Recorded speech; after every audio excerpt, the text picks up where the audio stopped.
I mean, if you grab an officer's taser, the officer then has to act under the assumption, and you're being told, drop the taser, and you won't. If the officer uses, if the suspect in this case uses the taser on the officer, now the officer's incapacitated and he has a gun right on his hip. You're completely unable to fight back.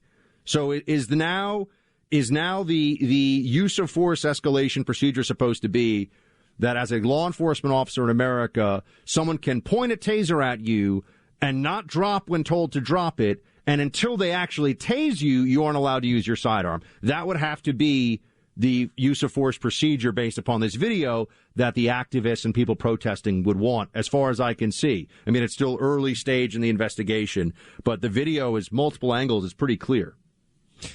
This is part of the larger context in which we had this conversation where I said, I tell all my kids, and certainly I would apply this advice to myself as well, and I would tell everybody out there with kids or grandkids to have the same conversation. Teach your kids to comply with the instructions of police officers.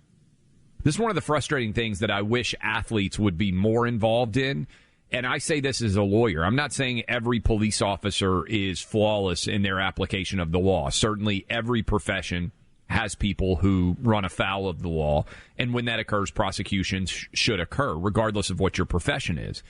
But if you look, Buck, at all of these violent interactions that occur between, almost all of them, at least all that I've seen, between police and anyone else, if the person who was being stopped, if the person who was being arrested, if the person who was being questioned by police had just complied with officer instructions, no violence ensues.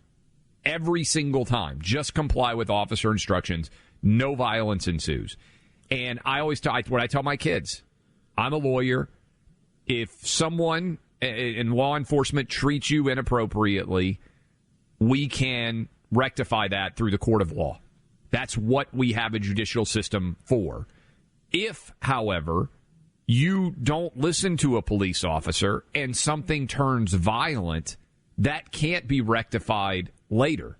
So every single one, I tell my kids, comply with the instructions of a police officer. And I wish that there were more parents sending that message over and over and over again. And again, I'm not saying police are perfect. No one's perfect in any profession that they have. But, Buck, this would change everything, right? Just comply with officer instructions, and there's almost no need for any violent interactions between police and the people that they are, the citizens that they are interacting with. I saw the Detroit Free Press had the video up of the incident and invited on in real time in the video to give commentary. It was very interesting to hear what some of these experts were saying. A lot of second guessing. The officer's tone is too aggressive. The officer should have called for backup sooner. It's really easy to be the person who sits after an incident like this and is also, let's be honest, generally bringing their politics to the situation. This has already become now a political issue. There are people marching, chanting Black Lives Matter in the streets of Grand Rapids, Michigan. They were not out in the streets for any of the other recent shootings, either in the state of Michigan or across the country. They had no interest in other lives that have been lost to violence all across the country. They're not organizing to deal with that. No, this is, oh, look, it's a white cop. Let's make a national level incident out of this. There's video. And I'll also note, if there wasn't video, this cop's life would 100% be ruined. I mean, his life, he would be fired, probably facing life in prison. His life would be ruined. Because there's clear video of this, just like with Kyle Rittenhouse. Video in so many of these cases is really the deciding factor. When you look at the video of the fatal shooting of Patrick Lyoya, it's difficult to say, Lyoya, Lyoya. I don't know how to pronounce it.